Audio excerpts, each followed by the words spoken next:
Hello friends, क्या हाल है आप लोगों के। एक अच्छी न्यूज़ आ गई है कि अब आप लोगों के एग्ज़ाम्स जो हैं थोड़े डिले हो गए हैं।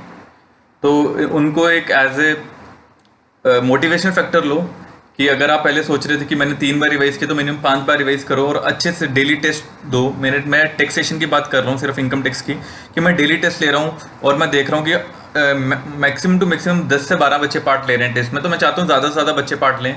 We are now a group of more than 170 members. तो 170 मेंबर्स में तो मैं चाहता हूँ मिनिमम 50 मेंबर्स तो पार्ट लें। मैं अभी ये टेस्ट सीरीज बिल्कुल फ्री ऑफ कॉस्ट चला रहा हूँ, इसका कोई चार्जेस नहीं ले रहा। तो मैं चाहता हूँ मैक्सिमम टू मैक्सिमम बच्चे इसमें यूटिलाइज कीजिए, अपने टाइम इसमें डिवोट करें। ठीक है, आज एक छोटी सी क्लास मैंने डाली है tax collected at source TCS की। बहुत बच्चों को डाउट थे सर टीसीएस क्या होता है, मैं समझा दूँ। तो मैं स्टार्ट करता हूँ। टीसीएस क्या है फ्रेंड्स, देखो दो तरह के टैक्सेस होते हैं, एक होते हैं टीडीएस, एक होता है टीसीएस। जब मैं किसी को पेमेंट करता हूँ, ठीक है, अगर वो कॉन्ट्रैक्ट है या वो मैं किसी प्रोफेशनल काम के लिए पेमेंट करता हूँ, तो मैं अगर उस पर टैक्स काट लेता हूँ। जैसे अगर मैं 194J की बात करूँ तो अगर मैं किसी को 1 लाख की पेमेंट करता हूँ तो मैं 10% टीडीएस काट के उसको 90,000 की पेमेंट करता हूँ। 10,000 मैं टीडीएस उसके बिहाफ पे जमा कराता हूँ। वो होता है टीडीएस। एक और कंसेप्ट आता है टीसीएस। टीसीएस क्या होता है, कुछ प्रोडक्ट्स के ऊपर टीसीएस लगाया गया। उनको कहा है कि अगर आप अपनी ये चीज़, पर्टिकुलर सेलर को कहा गया कि अगर आप ये चीज़ बेच रहे हो, फॉर एग्जांपल अगर आप टिम्बर सेल कर रहे हो, अगर आप 1 लाख का टिम्बर सेल कर रहे हो तो 1% यानी 1,000 रुपीज़ आप टीसीएस भी अपने बायर से कलेक्ट करो और आप उसके बिहाफ पे जमा करवा दो। और वो जब अपनी कल को रिटर्न भरेगा तो वो उस टीसीएस का क्रेडिट ले सकता है। ठीक है, ये होता है टीसीएस। टीडीएस जो होता है पेमेंट काट ली जाती है, टीसीएस में क्या होता है पेमेंट कलेक्ट की जाती है। ठीक है, हम स्टार्ट करते हैं। इसमें कुछ कुछ पॉइंट्स है, मैंने आईसीए के जो भी टीसीएस के टॉपिक्स उन्होंने कवर किए मैंने सारे के सारे इस क्लास में डालने की कोशिश की है। ठीक है, तो टीसीएस क्या होता है, अगर मैं टीसीएस की बात करूं, TCS is tax collected at source. ठीक है, ये टैक्स कलेक्टेड एट सोर्स होता है। अब इस टीसीएस का सेक्शन क्या है, टीसीएस का सेक्शन है 206C, जो कहता है sellers of certain goods are required to collect tax from the buyers at the specified rate. ठीक है, अब कहता है specified percentage for collection of. अब देखो इतनी ही चीजें हैं जिन पे टीसीएस लगता है। ठीक है, इन चीजों पे टीसीएस लगता है। आपने ये याद करने हैं रेट, कि अगर क्वेश्चन में आ गया कि alcoholic liquor for human consumption पे क्या रेट है, तो उसका रेट फ्रेंड्स 1% है। ठीक है, उसका रेट 1% है। और अगर टेंडू लीव्स उसका 5% है। Timber obtained under a forest lease का 2.5% है। Timber obtained by any other mode, मतलब अगर टिम्बर फॉरेस्ट लीज के अलावा किसी और मोड से लिए गए तो उसका भी 2.5% है। ठीक है, और अगर कोई forest produce other than timber वगैरह तो उसका भी 2.5% है। स्क्रैप का रेट जो है वो 1% है।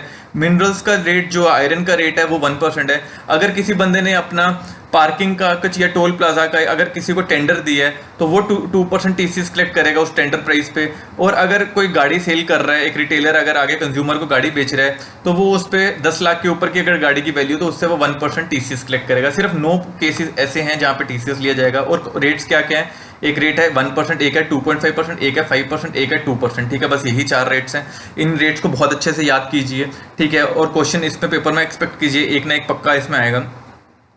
उसके बाद मैं कुछ सर्टन टर्म्स की बात कर रहा हूँ। कहता है कि मीनिंग ऑफ बायर क्या होता है, बायर का मतलब क्या, मतलब यहाँ पर बायर किसको कहते हैं। कहता है बायर इंक्लूड्स एनी पर्सन जो वो चीज़ लेना जा रहा है। बट इसमें कौन कौन से लोग नहीं आएंगे, बायर में सब आएंगे। बट कोई पब्लिक सेक्टर कंपनी है उसको टीसीएस नहीं लगेगा अगर वो बायर है। अगर सेंट्रल गवर्नमेंट है उसको नहीं लगेगा, स्टेट गवर्नमेंट है उसको नहीं लगेगा, कोई एम्बेसी है, कोई हाई कमीशन है, कोई लिगेटेशन कमीशन है, कोई कंसलेटिव है, या कोई ट्रेड रिप्रेजेंटेशन है जैसे चैम्बर्स वगैरह हैं, या कोई क्लब है, तो उनको अगर वो बायर्स हैं तो टीसीएस की इंप्लीकेशन नहीं आएगी। और ये सिर्फ 1 and 1C की बात हो रही है। देखो 206C में 1 and 1C, 1 and 1C क्या है, 1 and 1C है सिर्फ पहले 6 पॉइंट्स, पहले 7 पॉइंट्स और पार्किंग वाला पॉइंट, यानी ये जो 9 पॉइंट है मोटर व्हीकल का, ये यहाँ पर इसकी बात नहीं हो रही। यहाँ पे बायर की बात सिर्फ कहाँ तक हो रही है, सिर्फ पॉइंट यहाँ तक हो रही है, 8 पॉइंट तक हो रही है। ठीक है, अगर इन पर्टिकुलर गुड्स में डील किया। और जो अगर उसने अपने पर्सनल कंजम्पशन के लिए अगर कोई भी बंदा चीज़ ले रहा है इन पर्टिकुलर चीज़ों में से, तब भी टीसीएस की इंप्लीकेशन नहीं आएगी। ठीक है, या तो ए पॉइंट या बी पॉइंट, अगर ये इन 8 चीज़ों में कुछ अगर ले रहे हैं 9th पॉइंट को छोड़ के, तो टीसीएस की इंप्लीकेशन नहीं आएगी, बाकी सबको टीसीएस लगेगा। और अगर अब मैं बात कर रहा हूँ किसकी, जो मेरा नाइन्थ पॉइंट है जो बात करता है मोटर व्हीकल्स के केस में, कहता है उनके केस में हम बायर किनको नहीं कहेंगे, हम कहता हम सेंट्रल गवर्नमेंट को बायर नहीं कहेंगे, हम स्टेट गवर्नमेंट को नहीं कहेंगे, एम्बेसी को नहीं कहेंगे, हाई कमीशन को नहीं कहेंगे। पहला पॉइंट बिल्कुल सेम है, बट इसमें लोकल अथॉरिटी भी है, प्लस इसमें अगर कोई ऐसी पब्लिक सेक्टर कंपनी है जिसका काम ही क्या है कि वो पैसेंजर्स को कैरी करने में, यानी अगर दिल्ली गवर्नमेंट जो है वो पब्लिक सेक्टर कंपनी, उन्होंने कोई कंपनी फ्लोट की है जिसमें वो जितनी भी डीटीसी की बसेज हैं वो पैसेंजर्स के लिए यूज करते हैं, तो उस केस में अगर वो बसेस वगैरह खरीदेंगे, अगर उनकी कॉस्ट 10 लाख के ऊपर होगी तो टीसीएस की इंप्लीकेशन नहीं आएगी। आई होप ये आपको बहुत अच्छे से समझ आ गया होगा।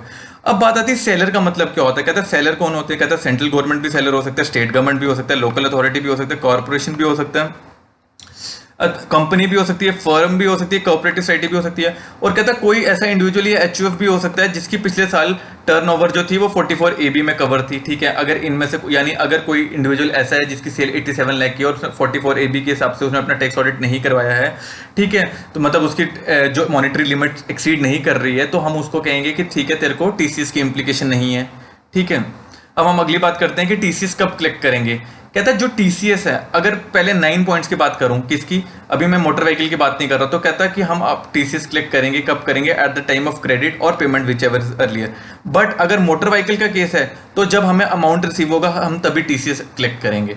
और टीसीएस किस किस पर नहीं लगता, कहता है टीसीएस जो है no collection of TCS if buyers gives in writing, अगर बायर राइटिंग में दे दे कि ये जो मैं सामान खरीद रहा हूं ये मैं ट्रेडिंग के लिए नहीं खरीद रहा, ये जो मैं सामान खरीद रहा हूं ये मैं जनरेशन ऑफ पावर के लिए लूंगा, या मैं कोई और आर्टिकल या कोई मैन्युफैक्चर या कोई मैं प्रोसेस करूंगा उस गुड से जिस पे टीसीएस लगता है, तो हम तेरे को टीसीएस नहीं लगाएंगे। ठीक है, अब अगली बात आती है टीसीएस रिटर्न्स की। टीसीएस रिटर्न्स क्या कहता है, अगर पहले क्वार्टर के टीसीएस रिटर्न 15 जुलाई तक भर सकते हैं, यानी अप्रैल टू जून की रिटर्न हम 15 जुलाई तक भर सकते हैं, फिर जुलाई टू सितंबर की रिटर्न हम 15 अक्टूबर तक भर सकते हैं, फिर उसके बाद अक्टूबर टू दिसंबर की रिटर्न हम 15 जनवरी तक भर सकते हैं, और जनवरी टू मार्च की रिटर्न हम 15 मई तक भर सकते हैं। ठीक है फ्रेंड्स, इसके साथ मेरा टीसीएस जितना भी आईसीआई के मटेरियल में था मैंने सारा कवर कर दिया। मैंने क्या क्या पढ़ाया मैं वापस आपको बताता हूँ। मैंने बताया टीसीएस क्या होता है, टीसीएस में मैंने बताया आपको कि टीसीएस में जो 10 पॉइंट्स हैं सिर्फ उसी पे टीसीएस लगता है। फिर मैंने आपको बताया टीसीएस में बायर का मतलब क्या होता है, टीसीएस में सेलर का मतलब क्या होता है।